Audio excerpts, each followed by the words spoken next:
The sharp crack of splintering plastic and metal filled the conference room as Vance's fist smashed through the heart of my prototype. 6 months of late nights, lost weekends, and precise calibration scattered across the polished floor in a spray of shattered components. I froze, breath caught, as the tiny, custom-machined parts skittered under chairs and rolled toward the walls. "This is garbage," Vance said flatly, his voice cutting through the silence. Then, turning toward the woman seated at the head of the table, he shifted instantly into that polished charm I'd seen too many times before. "We'll start over, with a real team."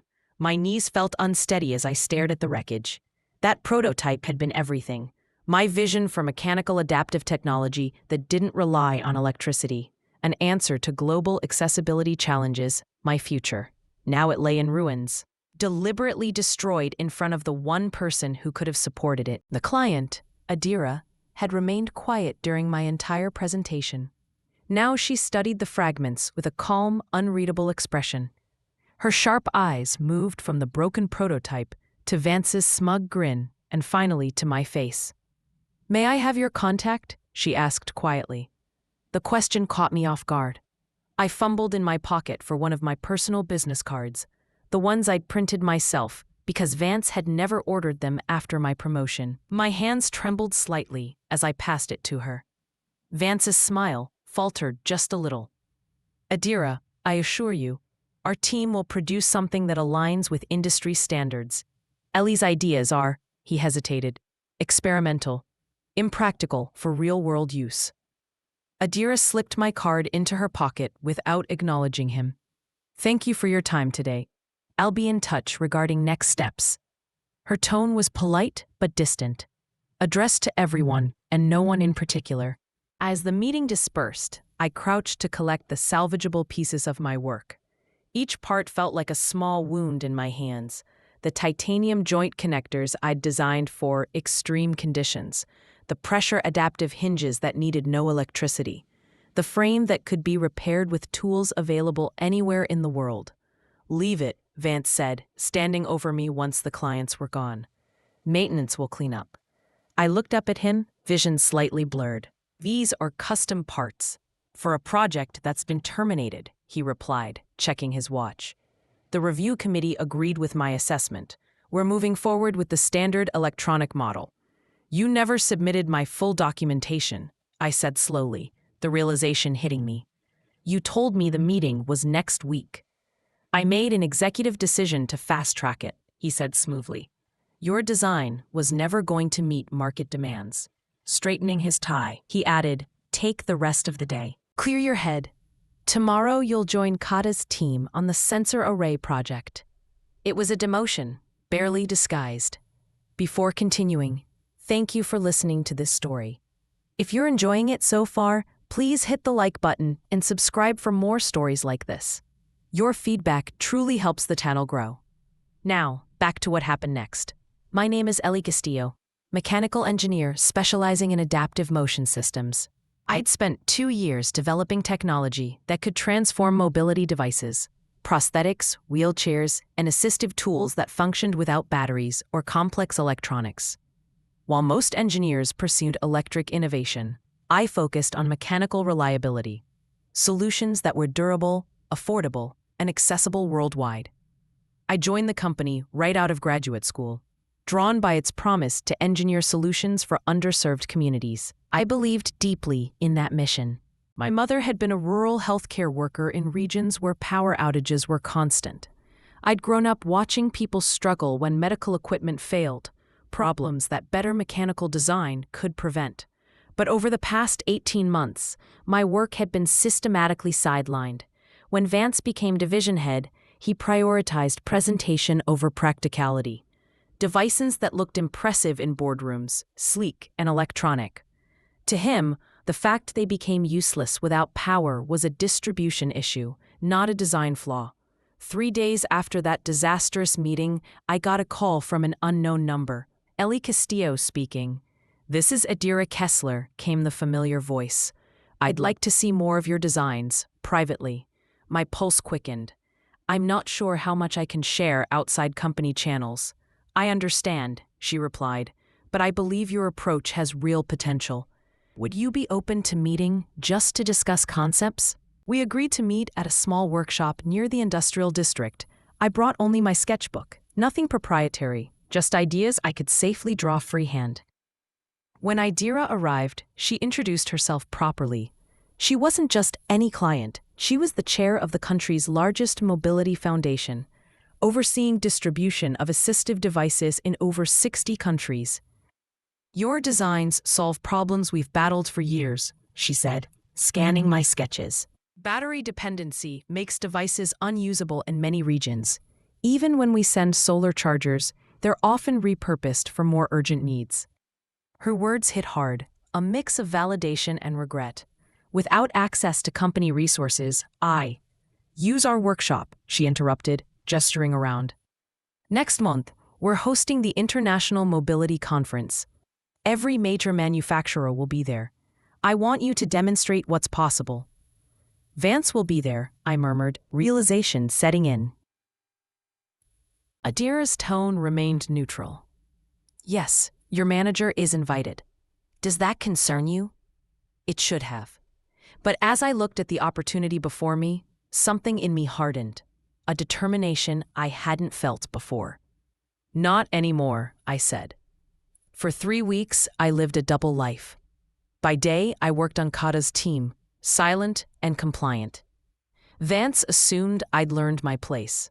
At night, I rebuilt my prototype in Adira's workshop, improving every flaw I'd once been forced to overlook. The foundation's facilities weren't as advanced as the company's, but they offered something more valuable: field technicians who knew what truly failed in real-world use. "This joint fails constantly," said Miko, a repair specialist, pointing at one of my hinges. "Dust gets in and locks it up." I redesigned it that night, creating a sealed bearing that could be cleaned with a damp cloth. Every conversation taught me something new about real conditions users faced. The night before the conference, I stood back and looked at 4 working prototypes, each addressing different mobility challenges, each fully mechanical, affordable, and repairable with basic tools. "Ready for tomorrow?" Adira asked, stopping by for a final check. I ran my hand along the main device, a rugged wheelchair adaptable for uneven terrain, adjustable for children, and easily repairable. "I've been ready for 2 years," I said. "I just needed someone to notice." The day of the conference arrived with a storm that matched my nerves. Rain pounded the windows as I transported my prototypes to the exhibition hall, each wrapped in waterproof covers. I'd called in sick, sending Kata a message that I had a fever. By noon, my booth was ready, concealed behind partition walls until my scheduled demonstration. Peering through a gap, I saw the hall filling. Industry leaders, government officials, medical professionals from around the world. "Breathe," I whispered to myself, staying my hands. Then I spotted Vance. He arrived with the company's delegation, all smiles and confidence, completely unaware of what was about to unfold. At exactly 2:30, Adira stepped onto the central stage. The crowd fell silent. "Today is about innovation that serves genuine human need," she said clearly. "Not technology for its own sake, but solutions that work anywhere, from cities to remote villages." Her gaze met mine. "Our first demonstration embodies that ideal. Please welcome mechanical engineer Ellie Castillo." As the partitions opened, murmurs spread. My devices didn't look flashy, but their design spoke for itself. Functional, efficient, different. Across the crowd, I caught Vance's expression shift from confusion to shock as realization dawned. I allowed myself one brief moment to register it before turning to the audience. "These devices meet diverse mobility needs," I began, my voice steady. "They share 3 principles. They function without electricity, can be maintained with simple tools, and cost a fraction of standard devices." I demonstrated the first prototype, a terrain-adaptive wheelchair. This model cuts production costs by 60% while tripling durability. I guided an attendee through a test track of rough surfaces, showing how the mechanism adapted automatically. Questions poured in. I answered each one, explaining the mechanics, demonstrating repairs, and showing how these devices could outlast electronic models. Manufacturing reps pushed forward with business cards. A government official inquired about licensing options. From the corner of my eye, I saw Vance trying to reach me, but he was blocked by the crowd now swarming my booth. His expression hardened, calculation replacing disbelief. As I concluded, applause filled the hall. People surged forward, examining the prototypes, taking notes, exchanging contacts. Even some of my company colleagues watched, uncertain whether to approach. When the crowd finally thinned, Adira approached, accompanied by an older man. I recognized him immediately, Vera Lassen, the semi-retired founder of my company. My breath caught. I hadn't seen him in person since my initial interview. "Fascinating approach," he said, running a hand along the frame of my main prototype. "Especially odd, since your manager said these mechanical concepts were fully explored and abandoned as impractical." My stomach dropped. "He what?" Adira explained, matter of fact. "He's been dismissing your work around the industry, claiming these designs were early concepts that failed during development testing." The floor felt like it shifted beneath me. "When did he say this?" I asked. "Last month, at the Healthcare Innovation Summit," Vera replied. "He gave a presentation explaining why the company pivoted entirely to electronic solutions. Your mechanical approach was specifically cited as a failed experimental pathway." Vera studied my face, expression tightening. "I built this company to solve problems, not to defend outdated thinking." He handed me his card, the gesture intentional. "I still hold my board seat. We should discuss your future. With or without your current management." As they stepped away and other people approached, I noticed Vance standing at a distance. His earlier confidence had vanished. He turned and pushed through the crowd toward the exit. That night I came home exhausted, physically and emotionally. The day had been a vindication I hadn't let myself expect. My phone buzzed nonstop with messages from colleagues who'd attended or heard about the conference. I left them unread to process. Just after midnight, my phone lit up with Vance's name. I watched it ring, then stop, then ring again. After the fifth call, I picked up. "Hello, Vance. What the hell were you thinking?" His voice was tight, controlled rage beneath every word. "You violated every confidentiality clause today." "I didn't present company property," I said calmly. "Every prototype I showed was built by me using Foundation resources and based on concepts I developed before working here." "My concepts were developed on company time," he shot back. "They predate my employment," I interrupted. "Check my initial portfolio submission. These mechanical approaches are in my graduate work, and I retained rights to them in my employment agreement."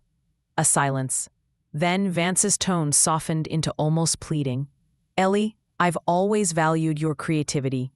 Maybe I was too harsh. The market isn't ready for such dramatic change. We could integrate your ideas gradually. Please put in a good word with Vera. I'm asking." I thought of every dismissed concept, every public criticism, every destroyed prototype. I thought of him presenting my work as what not to do.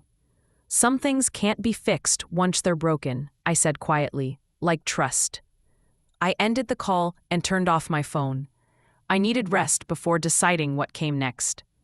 The next morning, there was pounding on my door. Kata stood there, eyes wide. "You need to come in now."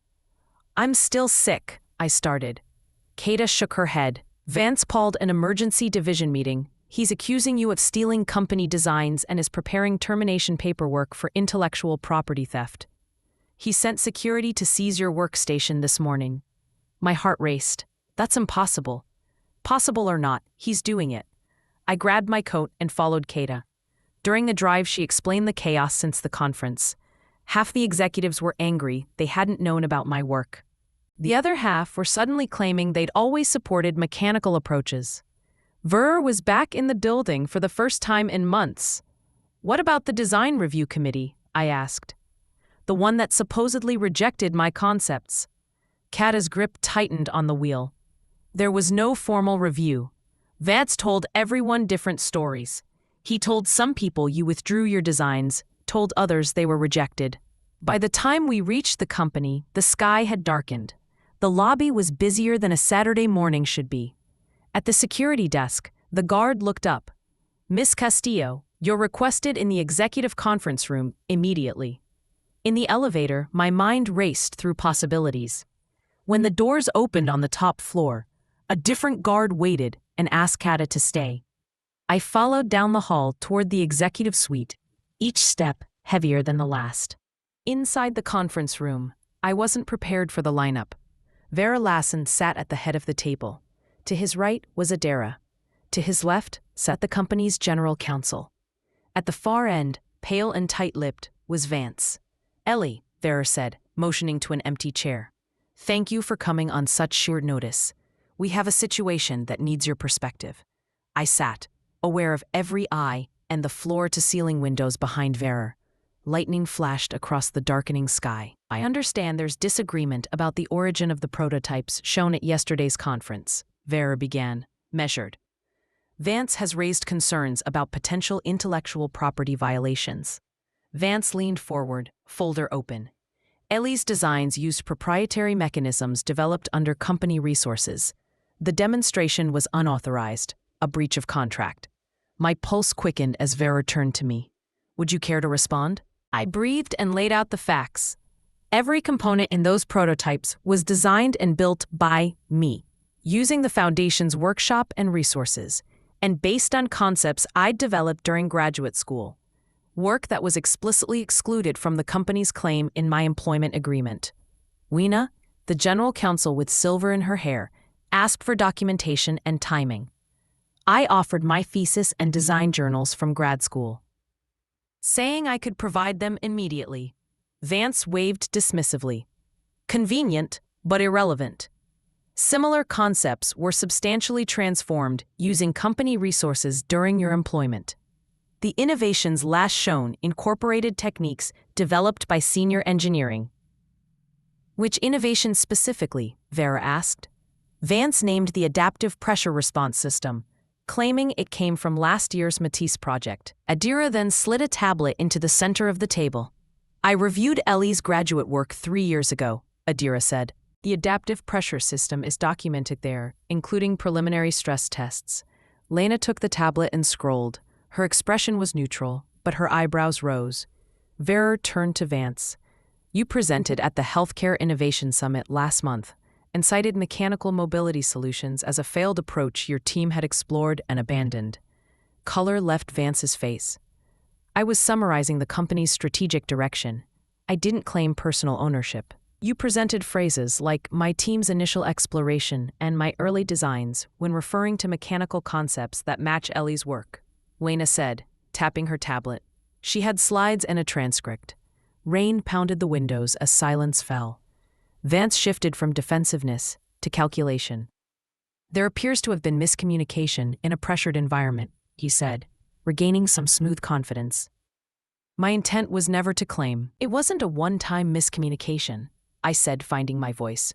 "You've been systematically undermining my work for nearly 2 years." Vera asked me to elaborate. I explained how Vance redirected resources away from my projects, excluded me from key meetings, misrepresented my progress, and, when I completed a prototype, physically destroyed it in front of an important potential client. Adira confirmed she'd witnessed that destruction. "These are serious allegations," Lena said. "Do you have evidence beyond your testimony?" "Yes," I replied. "Ask junior engineers about project reassignments or review resource allocation reports from the last 18 months. The pattern is consistent and documentable." Vance's jaw tightened. "This is absurd. We're letting personal grievances distract from a contract violation." "Actually," Vera said, "we may be uncovering something more serious than a contract dispute." He turned to Adira. "You said the Foundation provided resources. Why?" Adira's answer was direct. "Because her approach solves critical problems for users in developing regions. The Foundation supports innovation serving neglected populations. After seeing Ellie's work and the company's lack of interest, we provided an alternate development pathway." Vera looked to Vance. "You were hired to expand our impact in underserved markets, to identify and nurture innovations aligned with our founding mission. Instead, you appear to have suppressed the kind of work we should be championing." "The market demands electronic solutions," Vance insisted. Investors expect modern approaches. The market is not homogeneous, Vera cut in, anger finally breaking his composed exterior. This company was not built to chase whatever trend yields the highest quarterly return. We solve problems that matter. Lightning flashed again. I sat still as the power dynamics shifted. I've heard enough, Vera said. Lena, prepare separation paperwork for Mr. Hayes. Vance looked stunned. You can't be serious. Over strategic differences over one engineer's project? For creating a hostile work environment? For misrepresenting company work to external parties? And for deliberately undermining innovation aligned with our mission, Vera replied. The words hung in the air. Vance cycled through shock, anger, then a calculated calm. This is an overreaction, he said, gathering his things. The board will have questions. They will, Vera agreed.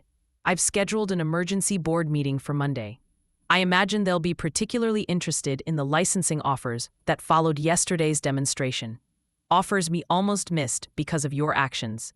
As Vance was let out, Lena added, please surrender your access credentials before leaving. Security will escort you to collect personal belongings.